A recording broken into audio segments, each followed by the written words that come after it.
Hi everybody and welcome to this special extra piece of singlet activity.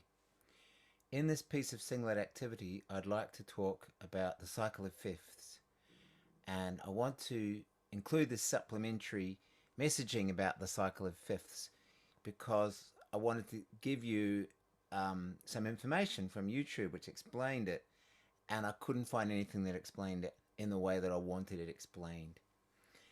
Most of the explanations were like describing a car in terms of the wheels and the carburetor without saying it's a thing which takes you from A to B and drives along roads.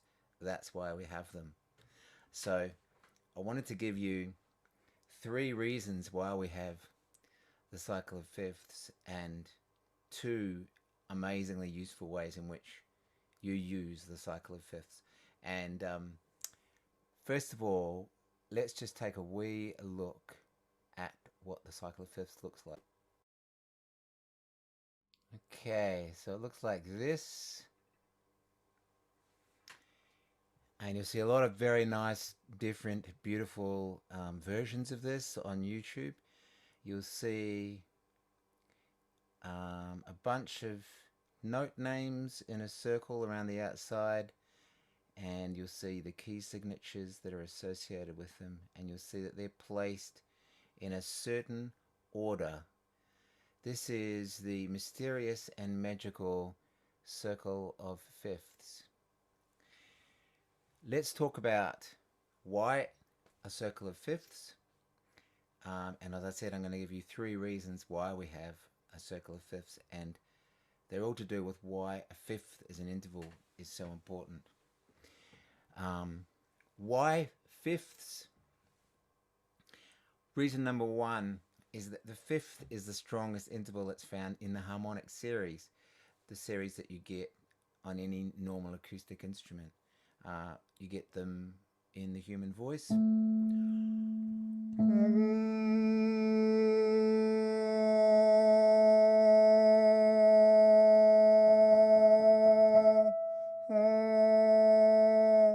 You get them on stringed instruments, and you get them on fluty kinds of instruments.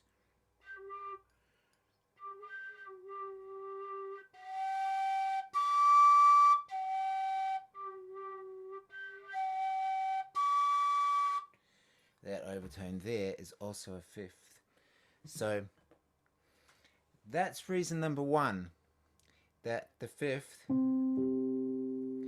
is the strongest overtone that's found in the harmonic series. So therefore it's found on all acoustic instruments, and accordingly it's universally found within different scales, within different cultures. So, which brings us to the second reason for the cycle of fifths. So you have these octaves which are doubles of each other in terms of frequencies. That's about 260 up to about 520, and the halfway point is the fifth, which is why it sounds, because that's the in a string, for example, there's a complex vibration, and one of them is vibrating 3 times for every 2, and the same with every other acoustic instrument. So you have a problem of how to divide up this space in between these octaves. Most people, almost all cultures, had that as part of it. But what about the other notes? And there's much more variety in the way that other people divided up that octave in different cultures. But some people, and Pythagoras wasn't the first of these because the Chinese had been onto it earlier, started thinking about the harmonics and the harmonic series, and they went, oh, wait a moment, what if we take that note and put that in the scale, but then we take the same interval again and put that in the scale but down the octave. In other words, why don't we take all of the notes that we find in the harmonic series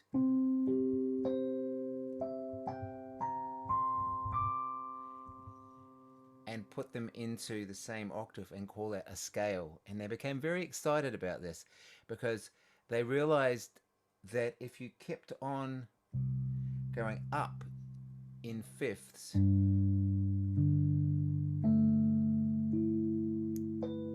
you'd start deriving lots of different notes.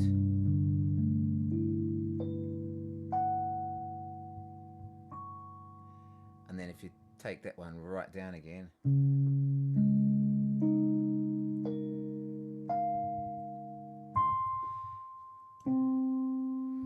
after 12 steps where you're taking a 3/2 ratio or a fifth, you'll come back around to the first note again, and then all of mathematics will align and you'll have a perfect way of dividing the scale. That didn't quite work because nature isn't quite that neat and quite that clean, but that's another story. But this led to the whole Pythagorean tuning and to the whole notion of the Pythagorean comma and a whole lot of other things like that. So the second reason is that the ancients had been onto this for ages, that the fifth was somehow the key to the universal order of scales. So that's the second reason. The third reason is to do with harmonic, which is to do with functional harmony. So once we ended up with this very rich and beautiful 12-tone scale, which allowed us all kinds of different tonalities, there was the question of how to use these tonalities and how these tonalities related to each other, because it's not random. It's not random the way tonalities relate to each other. To take an extreme example, if I just play chords at random,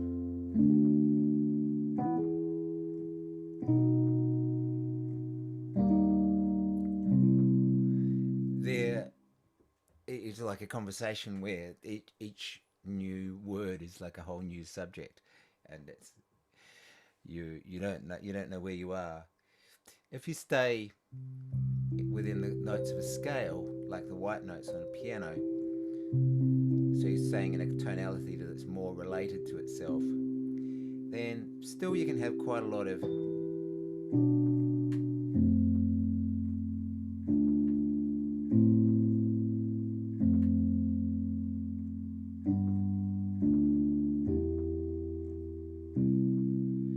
some of them make more sense than others. Some of them seem to relate to each other in different ways.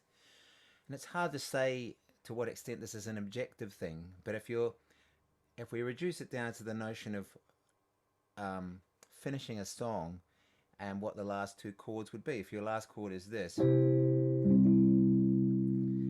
what the second last chord would be. Yeah?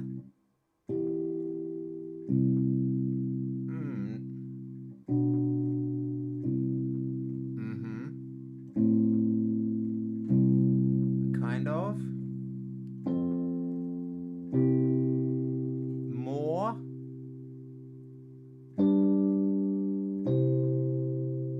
Now, that's the 5-1. And you could say it's a subjective or an objective thing, that's a strong relationship, the 5-1. And there's a couple of reasons why it is. One of them is that it contains the interval 5-1. The other is that this note, very conveniently, just slides quite easily up to the tonic.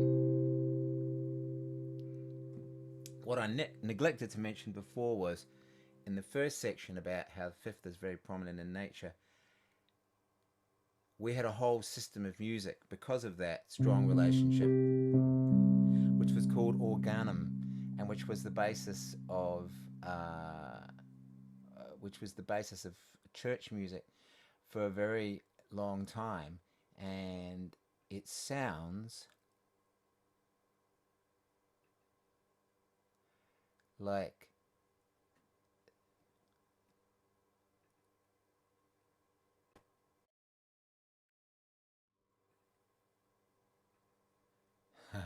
sorry, It sounds like this.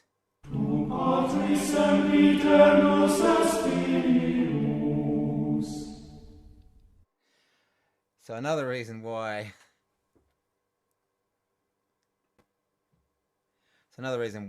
that would be a strong thing to have the 5-to-1 within this chord of is it will be singing from one of those intervals within that organum to the other. So this sort of became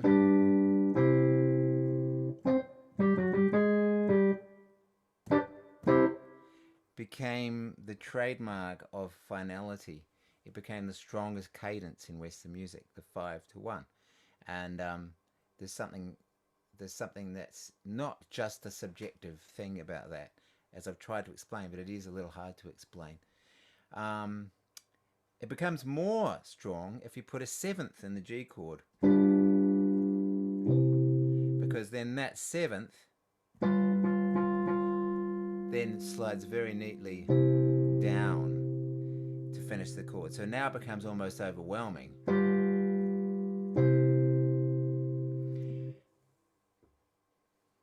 So that's the 3 reasons why the cycle of fifths.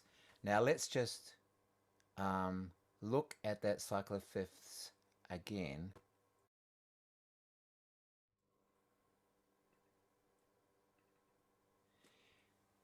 And take a look at it, and you'll see that if you look at the G, we're moving to the left or anti-clockwise around the top when we go G to C. And accordingly, of course, if we then kept doing another one, that would take us to F. So the question then becomes, how do you use this? What's the use of this? How do you make sense of this? And there's 2 ways in which you make sense of it. One of which is well explained on YouTube by a YouTuber called 12 Tone, which is all about how you find out your key signatures and how many sharps and flats and how the minor keys relate and all those kinds of things. And that's explained very well in the video, which I'll link at the bottom, along with a Rick Beato video, which is good, and also an example of the use of the cycle of fifths in classical music at an earlier point. Right, so how do you use this further? The way you use it further is you then ask the question, what's the chord that comes before what's the penultimate, what's the peri-penultimate chord? So if you're going, it's like harmonizing backwards. Do we go, which is pretty nice, or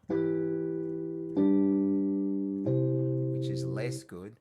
Or the other alternative is to just use the same relationship again.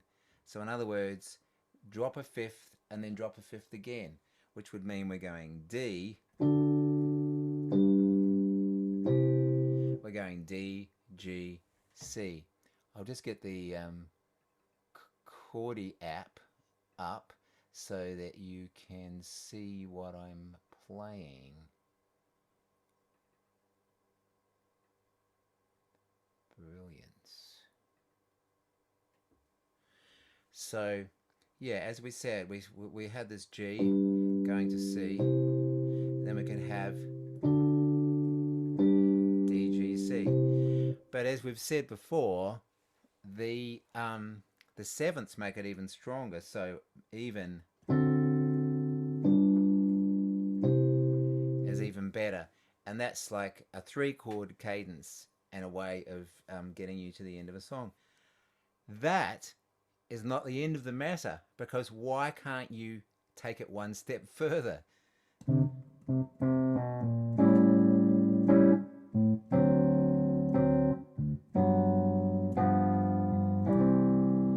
So this is a very, very common sequence in jazz, which is where we're getting to with this, because why not take it one step further?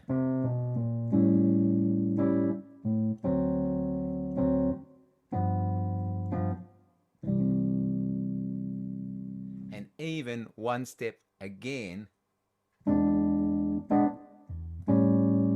with the E leading to the A. So hence you have this kind of magnetic pull in jazz tunes towards these sequences of chords, which are composed of these 5 relationships. So how many jazz tunes finish with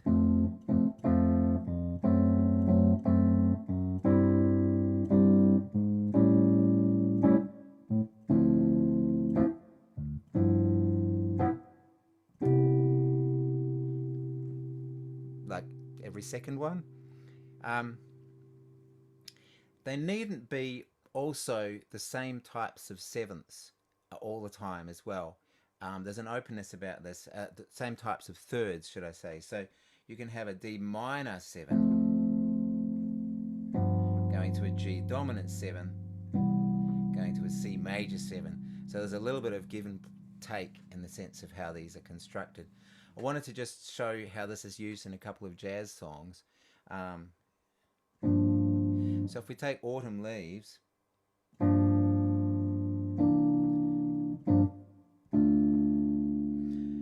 the autumn leaves here by my window, the falling leaves of red and gold. So you have all of these relationships. Drops a fifth, drops a fifth, drops a fifth, probably. And then you're thinking about getting home, so you just do a little sideways shimmy. Drops a fifth. So with that one exception, the entire sequence is composed of fifths. So this gives you incredible momentum, harmonically speaking, in terms of moving from one place to another. And jazz employs this relentlessly to the point that a lot of songs are little mini snippets from the cycle of fifths, which are called 2-5-1s, because in the same way that the D7,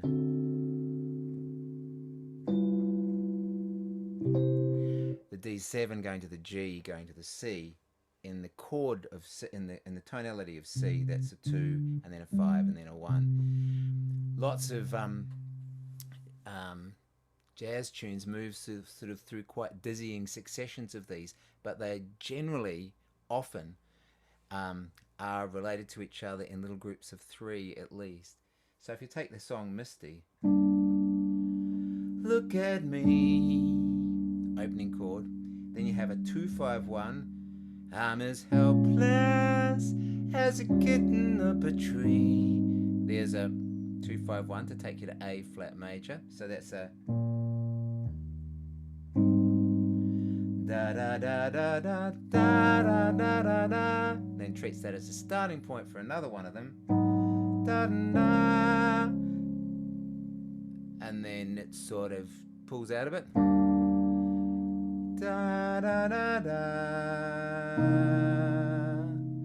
And it's doing the thing that we did before, the 1 to the 6 to the 2 to the 5 to the 1, and all of those are related to each other by 5s.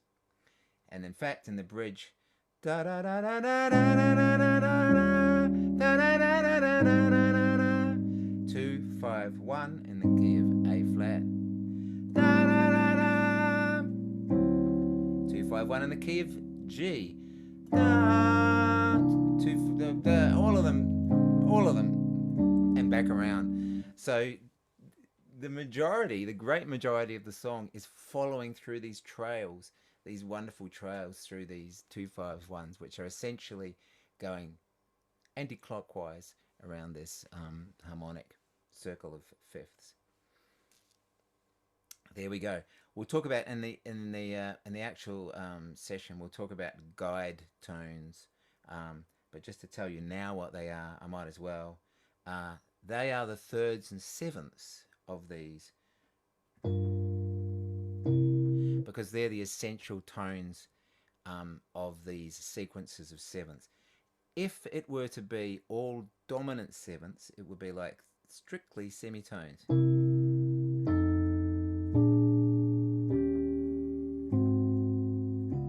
And that's an endless cycle. So just to explain what's happening there, C7, we're playing the third and the seventh, third in the bottom, seventh in the top.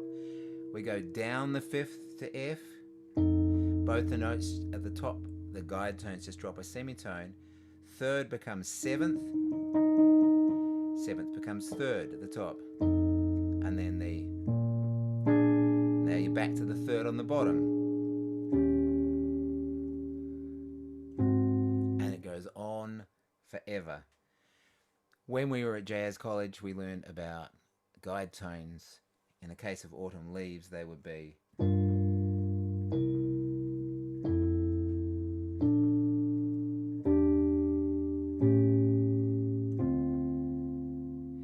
so just playing those thirds and sevenths of those chords, which in this case is G minor 7, C7, F major 7, B flat major 7, E half diminished as it happens,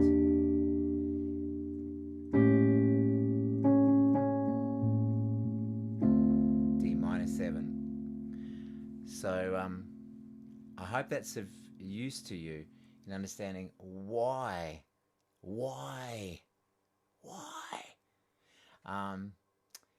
And I'll put the links at the bottom, hopefully, to the examples in early classical music and the two useful videos I found about cycle of fifths. Good luck, everybody.